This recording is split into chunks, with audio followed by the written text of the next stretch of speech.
నమస్తే, నేను Yashoda. Welcome to Pallavi TV. మన దేశంలో గాడిదలు అంతరించిపోతున్నాయా? ఒకప్పుడు లక్షల్లో ఉన్న గాడిదలు ఇప్పుడు వేలల్లోకి ఎందుకు తగ్గాయి? భారత్ నుంచి చైనాకు గాడిదలు ఎందుకు వెళ్తున్నాయి? గాడిదల్ని చైనా ఏం చేస్తోంది?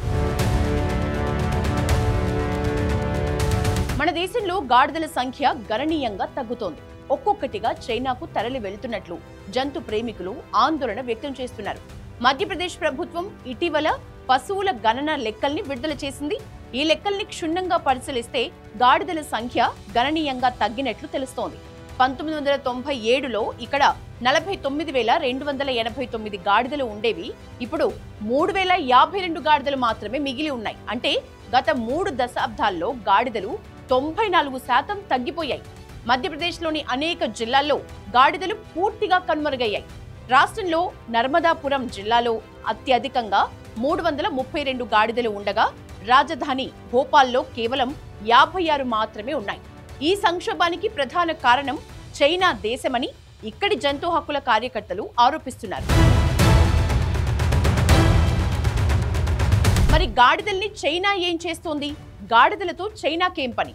ఈ సంక్షోభానికి ప్రధాన కారణం చైనాలోని ఎజియావో పరిశ్రమ. ఇక్కడ గాడిదల్ని చంపి వాటి చర్మాల నుంచి జెలటిన్ తయారు చేస్తారు. ఈ జెలటిన్ ని సాంప్రదాయ మందులు, సౌందర్య సాధనాల ఉత్పత్తుల్లో ఉపయోగిస్తారు. ఇది వృద్ధాప్యాన్ని నిరోధించడంలో, రక్త ప్రసరణను పెంచటంలో, మహిళల సంతానోత్పత్తిని పెంచటంలో కూడా చాలా ప్రభావవంతంగా పనిచేస్తుంది అని నిరూపితమైంది. గత కొన్ని సంవత్సరాలుగా ఈ ఔషధానికి డిమాండ్ వేగంగా పెరగటం వల్ల బ్లాక్ మార్కెట్లో అమ్ముతున్నారు. ఈ మందుకు గాడిదలు తగ్గిపోవటానికి సంబంధం ఉంది. ఎందుకంటే గాడిదల చర్మం నుంచే ఎజియావో మందును తయారు చేస్తారు. ఎజియావో ఉత్పత్తి చైనాలో అత్యంత ప్రజాదరణ పొందింది. ఈ ఔషధ వ్యాపారం సుమారు 58,000 కోట్ల రూపాయల విలువైందిగా అంచనా. కానీ ఇప్పుడు ఇది తీవ్రమైన సంక్షోభంలో చిక్కుకుంది. ఎప్పటికప్పుడు గాడిదల్ని వధించి ఈ ఔషధాన్ని ఉత్పత్తి చేస్తున్నారు. ఈ కారణంగా చైనాలో గాడిదల సంఖ్య గణనీయంగా తగ్గుతూ వస్తోంది. 1990లలో చైనాలో 11 మిలియన్ గాడిదలు ఉంటే ఇప్పుడు ఈ సంఖ్య 2 మిలియన్ల కంటే తక్కువకు దిగింది. అందుకే ఆఫ్రికా, ఆసియా, దక్షిణ అమెరికా నుంచి చైనా గాడిదల్ని దిగుమతి చేసుకుంటోంది. కానీ కొన్ని దేశాలు గాడిదల ఎగుమతిపై నిషేధాల్ని విధిస్తున్నాయి.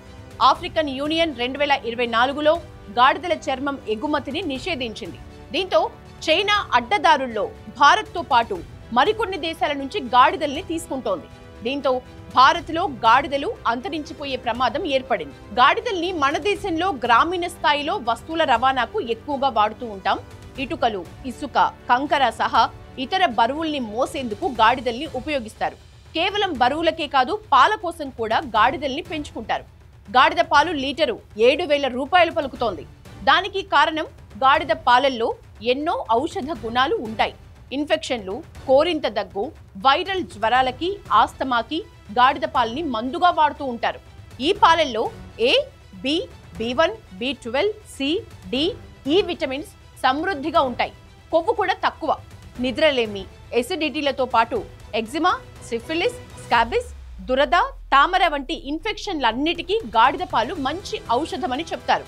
అలాగే గాడిద మూత్రాన్ని లీటరు 400 రూపాయలకు ఆయుర్వేద ఫార్మసీలు కొనుగోలు చేస్తూ ఉంటాయి.